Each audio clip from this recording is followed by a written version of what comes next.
Olha eu aqui de novo. Bom dia, igreja. Bom dia, pastor. Muito obrigada pela confiança, pela credibilidade que está depositando em mim. Obrigada, Wellington e Cristiane, pelo convite. Obrigado, Deus, pela oportunidade que estou tendo de me dirigir à igreja. Obrigada, igreja, pelo carinho, pela atenção. Estão dispensando a minha pessoa. E os irmãos devem estar perguntando, o que ela está fazendo aí de novo? Estou compartilhando com vocês o que Deus colocou no meu coração. Espero que seja de edificação para a vida de vocês. E eu convido a igreja a abrir as suas Bíblias em Isaías 43. Nós vamos fazer uma reflexão sobre alguns versículos que Deus me falou. Vamos lá, Isaías 43, versículos de 1 a 5 e depois de 7 em diante, que diz assim: Mas agora, assim diz o Senhor que te criou, ó Jacó, e que te formou, ó Israel. Não temas, porque eu te remi, chamei-te pelo teu nome, tu és meu. Quando passares pelas águas, eu serei contigo. Quando pelos rios, eles não te submergirão. Quando passares pelo fogo, não te queimarão, nem a chama arderá em ti. Porque eu sou o Senhor teu Deus, o Santo de Israel, o teu Salvador. Dei o Egito por teu resgate, a Etiópia e Sebá por ti. Visto que foste precioso aos meus olhos, digno de honra, e eu te amei, darei homens por ti e os povos pela tua vida. Não temas, pois, porque sou contigo. Trarei a tua descendência desde o Oriente e a juntarei desde o Ocidente. E a gente tem visto que Deus está realmente ajuntando o povo dele, né? O povo que ele separou, né? A nação santa, o povo adquirido. O povo adquirido por Deus, né? Deus fala pelo profeta Isaías que fomos chamados, remidos. Antes éramos apenas criaturas feitas por Deus. Nós éramos como andantes sem destino. Nós éramos pessoas errantes, andarilhas. Não tínhamos pátria, não tínhamos lugar definido para estabelecer moradia. Mas Deus nos viu, nos amou, nos remiu, nos resgatou. Ele nos comprou por um preço muito alto para formar um povo exclusivamente seu, propriedade sua. Agora nós podemos dizer que temos pátria, que temos identidade. Já não somos mais peregrinos em terras estranhas. Paulo, escrevendo aos Coríntios, no capítulo 6, versículo 20, ele diz: Fostes comprados por bom preço. Dai glórias, pois, a Deus em vosso corpo e em vosso espírito, os quais pertencem a Deus. Nós não pertencemos a nós mesmos. Nós pertencemos a Deus.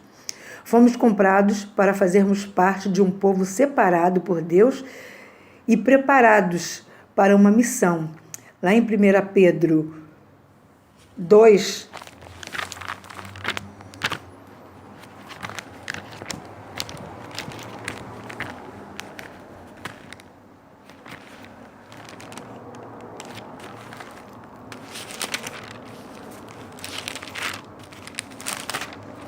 nós lemos: Vós, porém, sois raça eleita, sacerdócio real, nação santa, povo de propriedade exclusiva de Deus, a fim de proclamardes as virtudes daquele que vos chamou das trevas para a sua maravilhosa luz.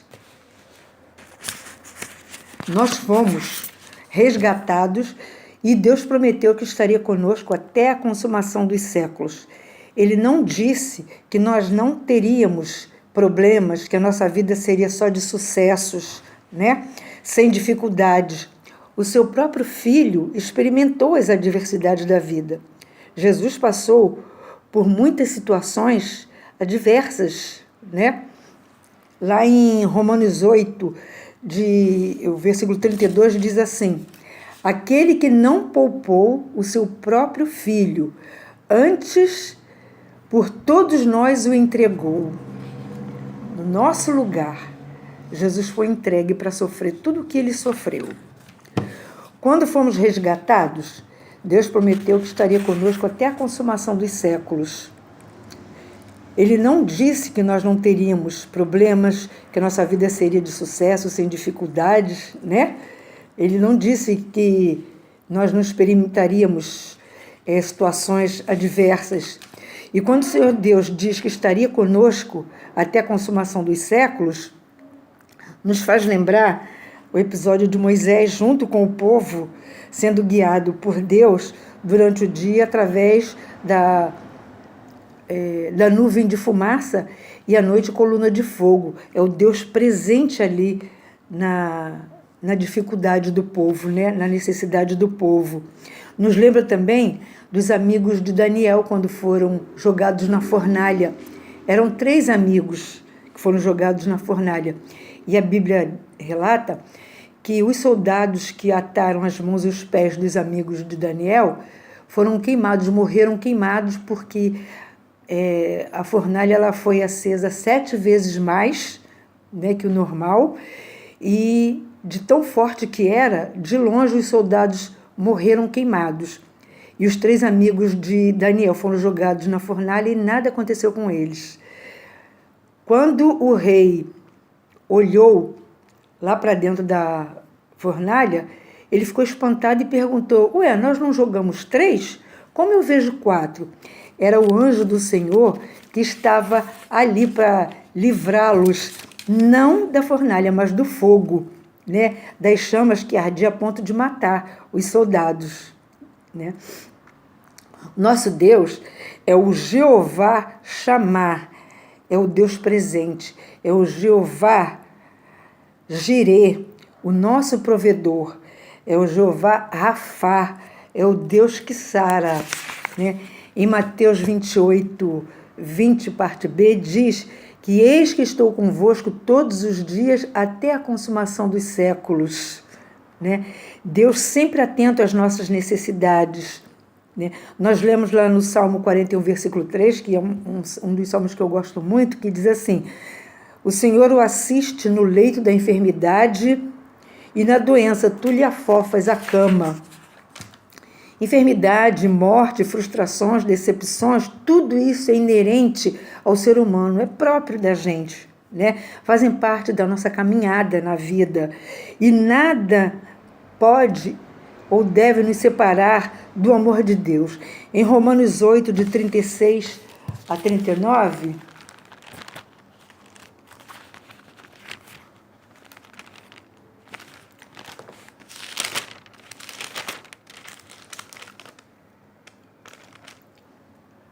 Romanos 8, de 36 a 39, diz assim: como está escrito, por amor de ti fomos entregues à morte o dia todo. Fomos considerados como ovelhas para o matadouro. Em todas essas coisas, porém, somos mais do que vencedores por meio daquele que nos amou. Porque eu estou bem certo de que nem morte, nem vida, nem anjos, nem principados, nem coisas do presente, nem do porvir, nem poderes, nem altura, nem profundidade, nem qualquer outra criatura poderá nos separar do amor de Deus que está em Cristo Jesus, nosso Senhor. Nada disso deve nos separar do amor de Deus. E com tudo isso, Deus nos vê como um povo especial. Somos preciosos aos olhos de Deus, né? Ele nos considera como menina dos seus olhos. No versículo 8 de Isaías,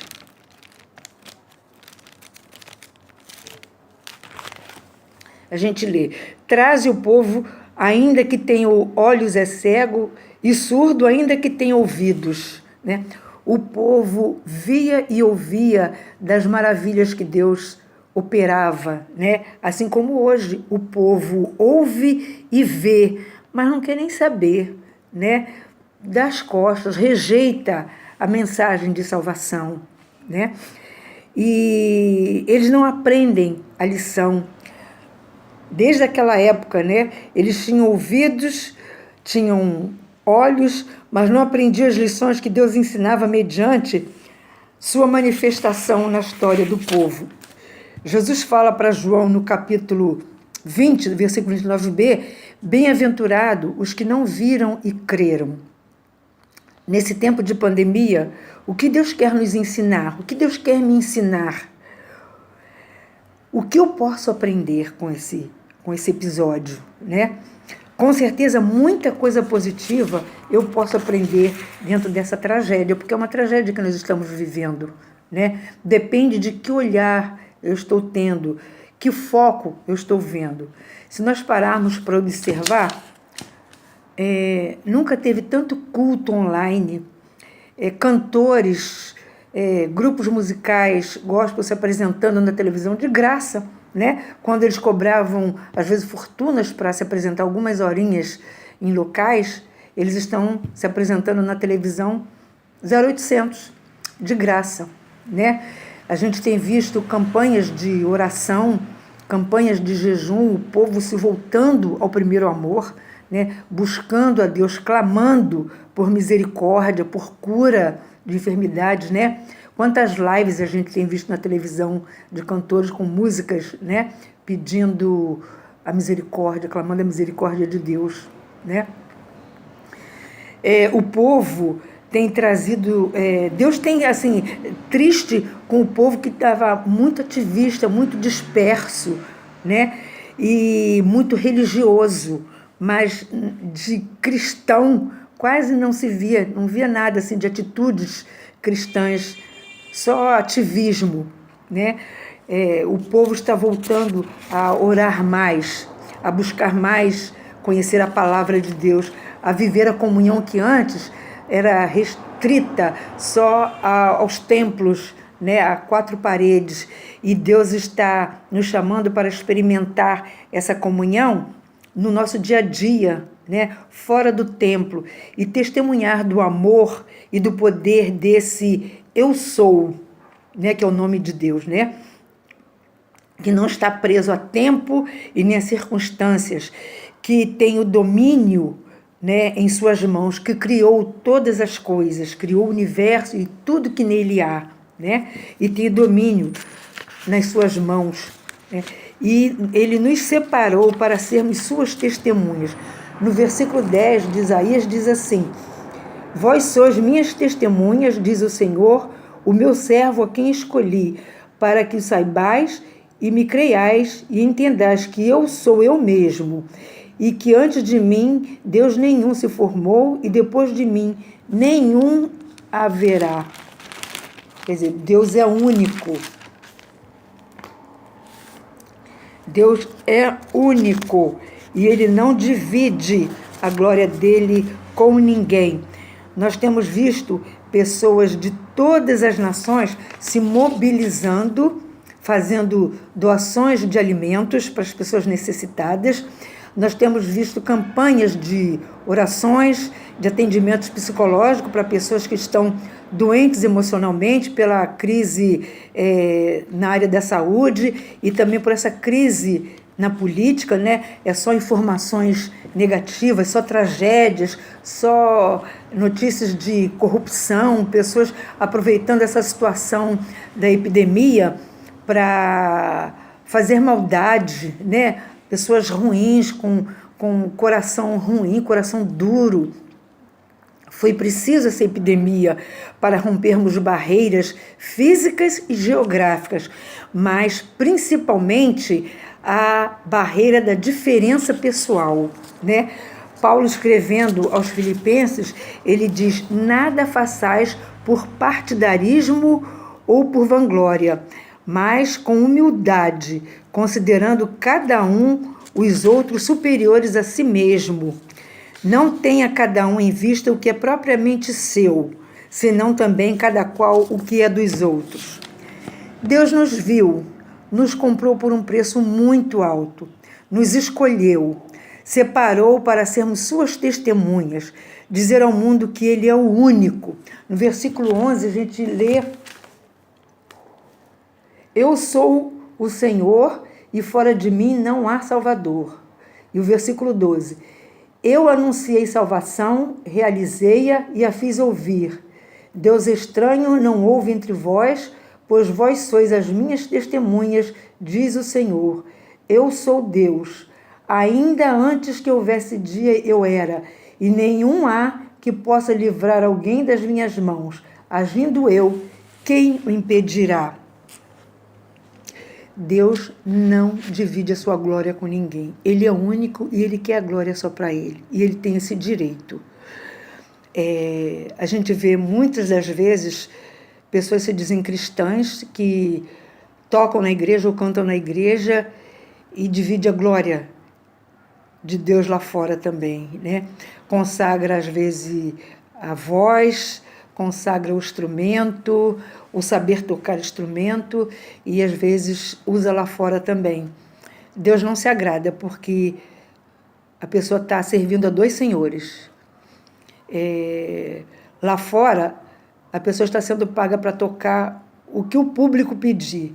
E tem músicas que evocam entidades, tem músicas que idolatram artistas, tem músicas que idolatram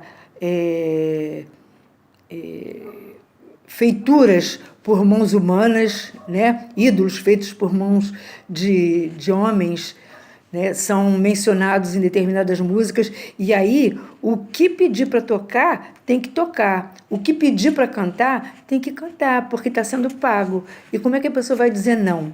Então está servindo a dois senhores. E a Bíblia diz que a gente agrada um e desagrada o outro, né? Mais vale agradar a Deus, né? Obedecer a Deus, do que aos homens, né? O ser humano ele está vivendo assim, uma autossuficiência muito grande e perigosa, né?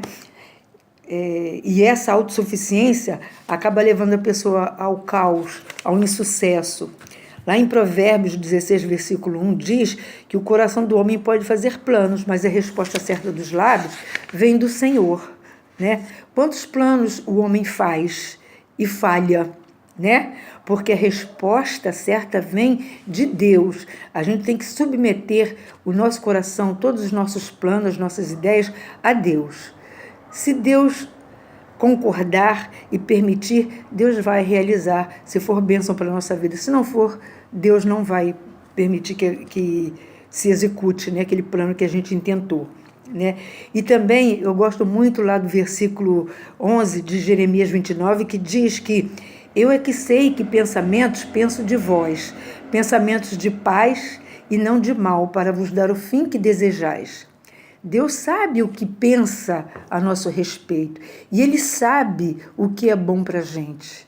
Então, eu é que sei que pensamentos penso de vós, pensamentos de paz e não de mal, para vos dar o fim que desejais.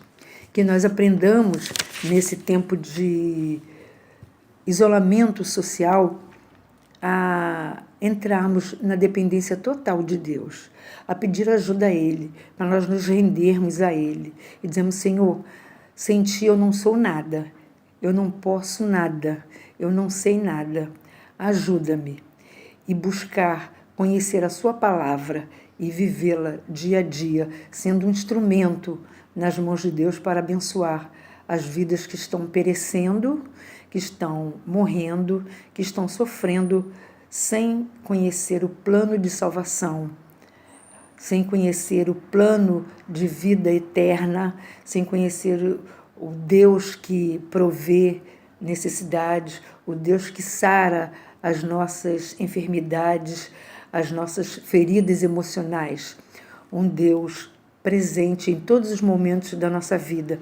E é isso que as pessoas lá fora precisam ver na nossa vida. Coerência com aquilo que nós falamos, com aquilo que nós cremos, com aquilo que nós pregamos, com o que nós vivemos.